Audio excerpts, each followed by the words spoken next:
In this next video, we're going to take it a step further with what we looked at yesterday with these hyperbolas. A hyperbola, one of the forms anyway, is with this inverse variation, this x times y equals a number. And we have this other equation here that's presented as x squared plus y squared equals 25. You should be familiar enough with this style of equation to where we recognize it is in fact a circle. It's a circle. How do you know it's a circle? What in that equation tells you it must be a circle? My hope is that because you're looking at that and you're saying, okay, well, x is squared and y is squared, that's the number one clue. We notice that they're both the same sign, both positive, and truth be told, one factor which you may or may not remember, which is that the number in front of x and y are also the same, the coefficient. And that, in and of itself, lends itself as a circle. So the question, of course, is how do we graph that? Well, we won't get too much into circles, at least in this chapter. We will be in the following chapter where we're dealing with transformational geometry. But this particular circle that we're looking at here has a center at 0, 0. I know this because the numbers that are associated with the x and y are 0 and 0. You might think, well, the one coefficient. Well, that's not what it's talking about. You're just going to, at this point, trust me or remember, rest on the information that you gained from last year. We'll get into that further, but understand that when it says x squared plus y squared, that what we're saying is that the center of the circle is in fact 0, 0. And the radius, if you can recall from last year, one of the things that you learn is that the general form for a circle is x squared plus y squared equals r squared.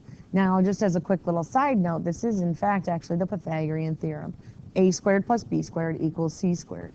And just to show you that, just quickly, if I was to put a circle here, this is x. The height of this would be y, right? Right? Or if I was to, in fact, draw a line out here and drop it, this would be y. And this is my radius, or r squared. X squared plus y squared equals r squared would be what that would give me. Interesting, isn't it? Probably never thought of it that way, but we'll look at that more in depth when we're dealing with what we call the unit circle. So knowing that this equals r squared, that helps me see that 25 is not the radius, but that the radius squared equals 25. And therefore the radius is technically plus or minus 5, or just 5. So just to do that graph, that means that we're dealing with a circle with a radius of 5. So I simply would put 5 and 5 and -5 and -5. Sorry, it's a little oblong, but it works. Now, when we see that x times y equals -12, my hope is that yesterday you were able to come up with a generalization so that we can draw these hyperbolas relatively quickly. The truth is the graphs of these should not be the difficult part. X times y equals -12. My hope is that you understand that it falls in the second quadrant and in the third quadrant. If you don't follow that, then please make sure that you do come see me. So this is what our graph looks like. We do, in fact, have 4 points of intersection that we need to find. And so what I'm going to do now is I'm going to erase all this work here so that we have some space to be able to answer this, because the bulk of the issue here is solving for those very points. So what we're going to do right now is we're going to solve for one of the variables. It doesn't matter whether it's x or it's y. So just because I'm used to doing it this way, I'm going to just solve for y. You'll notice that it's easier to solve for one variable with the hyperbola and then take that equation and we're going to plug that in. So I would have x squared plus 12 over x squared equals 25. You can't be intimidated by the fractions, and certainly I don't want you intimidated by the squareds. Just really take it one step at a time. What do you think I'm going to do next in solving this? Good.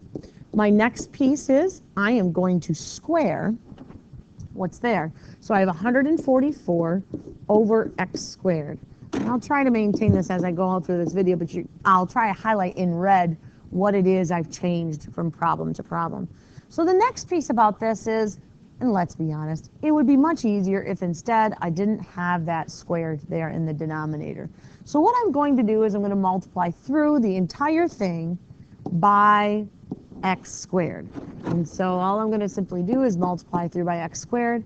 I would get x to the 4th plus 144. And remember, whatever you do to one side, you must also do to the other side, giving me 25 x squared. So I have x to the 4th minus 25x squared plus 144 equals 0. I recognize that I want to get this equal to 0 for the sheer fact that we see that we have somewhat of a quadratic here. I say quadratic loosely, of course. But the reason I point all that out is we've got an x to the 4th and an x squared term and then a constant term. So I recognize a trinomial here that I'm going to want to see if I can factor. We can't pull out an x squared because that 144 doesn't have one. So I'm going to have to rest on the fact that, okay, I've got x squared times x squared. And I want to think to myself, all right, what's going to multiply to give me 144 and at the same time give me 25? And this may not come quite so quickly for you all, but the truth is we have 9 and 16, I believe. Yes, that does in fact work. Yep. Okay, so signs are the same and they both happen to be negative. Isn't that convenient? So when I solve this, and whether you use square roots or you have to individually factor these into x plus 3 and x minus 3 and x plus 4 and x minus 4, however that seems to work for you to solve this, or whether you say x squared equals 9 and so you get x equals plus or minus 3 and x equals plus or minus 4, regardless, you already have the x part of each of those points. I might think, all right, well, that's great, Mrs. Madison, but now here comes the tricky part, because after you get through all of that, you might be thinking, well, how in the world am I supposed to find what y is? Well, remember, you have x times y equals negative 12, sorry. And so when you're looking at that as your equation, what we want to basically do is plug 3 in for x and figure out y. And even if it meant you using the former negative 12 divided by x version, that's fine too, because this would mean y equals negative 12 divided by 3, so that's negative 4. And this would be negative 12 divided by negative 3, so that's positive 4. Or negative 12 divided by positive 4 would be negative 3, and negative 12 divided by negative 4 would give me positive 3. And so that completes what those points are. So what this basically is saying is that this point here would be 3, negative 4, and this would be 4, negative 3. And the ones above would be, of course, the negative 3, 4, and negative 4, 3. And those would be your answers to that quadratic. The deal is, as it is for every other system, you basically want to get one equation, one letter by itself, plug it in, and just solve it out. So I'm sure you're going to get the opportunity to work on this, especially tomorrow in class. So that commences circles and hyperbolas.